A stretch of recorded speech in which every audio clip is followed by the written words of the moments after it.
নমস্কার, আপনারা দেখছেন TV9 বাংলা। আমি কমলেশ।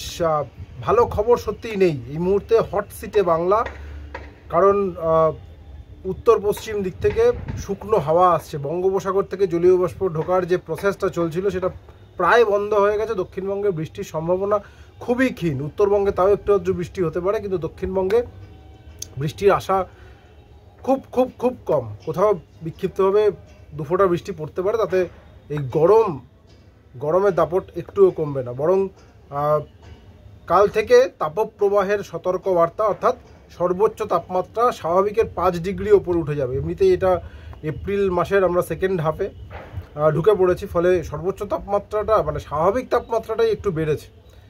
তার উপরে 5 ডিগ্রি মানে এমনিতেই 40-42 ডিগ্রিতে তাপমাত্রা পৌঁছে গেছে, অর্থাৎ আরও বাড়বে তাপমাত্রা। ইতিমধ্যে আমরা গতকাল দেখলাম পানাগড়ের তাপমাত্রা 42.7 ডিগ্রি সেলসিয়াস, বাঁকুড়া 41.5, মেদিনীপুর 41.6 তাপমাত্রা বেড়েছে। কলকাতার কাছে ব্যারাকপুরে 40 ডিগ্রি পরপর দুদিন।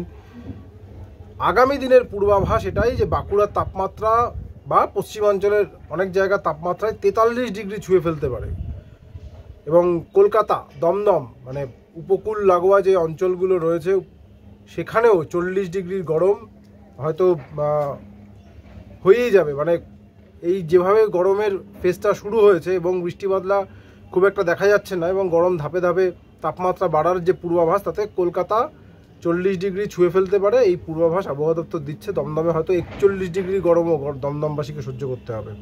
অর্থাৎ দক্ষিণবঙ্গ জুড়ে একটা গরমের দাপট। শুধু দক্ষিণবঙ্গ বললে অবশ্য ভুল হবে, কারণ মালদাতেও প্রায় একই পরিস্থিতি। মালদা লাগোয়া দিনাজপুর, সেখানেও গরমের দাপট একই রকম, 38, 37, 38 ডিগ্রি তাপমাত্রা ঘোরাফেরা করছে। এই পরিস্থিতি এখন থাকবে, বিন্দুমাত্র কোনো সুখবর নেই। আবহাওয়াবিদরা পরামর্শ দিচ্ছেন, যেহেতু শুকনো গরম হাওয়া লু বইছে পশ্চিমাঞ্চলে, এবং একটা কদিন পরে দেখা যাবে যে গরম হাওয়াটা গোটা দক্ষিণবঙ্গ জুড়ে বইছে। ফলে এই হিটস্ট্রোকের হাত থেকে, মানে এই সময় হিটস্ট্রোকের আশঙ্কাটা তো অনেক বেড়ে যায়। হিটস্ট্রোকের হাত থেকে বাঁচার জন্য সকাল 11টা থেকে বিকেল 4টে যারা একটু অসুস্থ, বয়স্ক, শিশু, এরা যাতে এই সময় না বেরোন, এবং বেরোলে এই সময় এরা যাতে না বেরোন, এবং বেরোলে যেন সবাই যেন প্রিকশন নিয়ে বেরোন, যাতে রোদ সরাসরি গায়ে না লাগে, এবং প্রচুর পরিমাণে জল খান। মানে এই সময় কিন্তু প্রাণহানির ঘটনাও ঘটে এই তাপপ্রবাহের মধ্যে, সুতরাং সবাই সাবধান।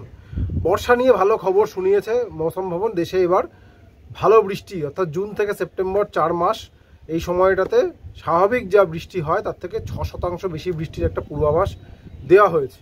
এবার অনেকগুলো ফ্যাক্টর আছে, মানে বেশি বৃষ্টি মানে গোটা দেশের প্রত্যেকটা রাজ্যে প্রত্যেকটা সাবডিভিশনে একই রকমভাবে বৃষ্টি হবে এরকম তো নয়, এটা একটা দেশের গড়। এমনিতে আমাদের রাজ্যে যদি বলা হয় যে বাংলায় কি হবে, বাংলায় উত্তরবঙ্গেও একই পূর্বাভাস, 4 মাসে টোটাল বৃষ্টিটা স্বাভাবিকের থেকে বেশি হতে পারে। দক্ষিণবঙ্গের একাধিক জায়গাতে, যে ম্যাপটা মৌসুম ভবন দিয়েছে আপনাদের দেখাচ্ছি পাশে দেখুন, দক্ষিণবঙ্গ একাধিক জেলায় হয়তো টোটাল বৃষ্টিটা বেশি দেখাচ্ছে। তবে দক্ষিণবঙ্গের কিছু জেলা, বিশেষ করে উপকূল এবং উপকূল লাগোয়া যে পশ্চিমাঞ্চল এবং উড়িষ্যা, এই অঞ্চলগুলোতে বৃষ্টি কিন্তু স্বাভাবিকের থেকে কম হতে পারে। কেন এক্স্যাক্টলি এখনই খুব স্পেসিফিক্যালি বলা মুশকিল। তবে আবহাওয়াবিদরা যেটা পুরনো উদাহরণ টেনে বলছেন, যখন লা নিনা ফেজ থাকে, আমাদের এল নিনো ফেজ আস্তে আস্তে শেষ হয়ে লা নিনা ফেজ হয়তো বর্ষার মধ্যেই লা নিনা ফেজ শুরু হয়ে যাবে প্রশান্ত মহাসাগরে। লা নিনা থাকলে অনেক সময় দেখা গেছে যে দক্ষিণবঙ্গের কিছু অংশ, উড়িষ্যা, ছত্তিশগড়, ঝাড়খণ্ডে বৃষ্টির তুলনায় কম হয় দেশের অন্য অংশের তুলনায়। ফলে বাংলায় এই অবস্থায় দাঁড়াবে যে কিছু অংশে হয়তো বেশি বৃষ্টি হলো, কিছু অংশে হয়তো কম বৃষ্টি হলো, কিন্তু এখানে খুব গুরুত্বপূর্ণ যে বৃষ্টিটা 4 মাস জুড়ে হচ্ছে কিনা। হয়তো দেখা গেল যে গোটা জুন মাসে বৃষ্টি হলো না, জুলাই মাস ভাসিয়ে দিল, এরকম হলে আলটিমেটলি কোনো লাভের লাভ হয় না। এমনিতে যেটা আবহাওয়াবিদ মানে চাষিরা, যারা কৃষক, বিশেষ করে ওই সময় তো আমন ধানের চাষ হয়, যেটা বলেন 15ই জুলাই থেকে 15ই আগস্ট এই স্প্যানটাতে আমন ধান রোপণের কাজ চলে।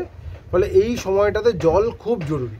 ফলে এই সময় দেখা গেল অন্য সময় বৃষ্টি হলো, এই সময় বৃষ্টি হলো না, এটা হলে আলটিমেটলি লাভ হবে না। সুতরাং অনেকগুলো ফ্যাক্টর এখানে, মানে একটা খবর নিশ্চিতভাবেই ভালো খবর যে এবার দেশে ভালো বৃষ্টি হবে, এটা ভালো খবর, কিন্তু এর মধ্যে অনেক কিন্তু রয়েছে। এই কিন্তুগুলো আমরা যতদিন সময় যাবে আস্তে আস্তে বুঝতে পারবো। হয়তো বর্ষার সময় মানে বন্টনটা যদি ঠিক না হয়, তাহলে কিন্তু আখেরে কোনো লাভই হবে না। যেটা জলবায়ু পরিবর্তনের ফলে দেখা যাচ্ছে যে অনেক দিন টানা বৃষ্টি হচ্ছে না, যখন হচ্ছে তখন ঢেলে হচ্ছে। এটাও যদি এবারের ট্রেন্ডও হয় তাহলে কিন্তু আখেরে কোনো লাভই হবে না। সুতরাং আমরা ভালো খবরের মধ্যে এক্স্যাক্টলি আমাদের কাজের খবর কতটা সেটা খোঁজার চেষ্টা করছিলাম। আপাতত এটুকুই, বাকি আপডেট কাল সকালে।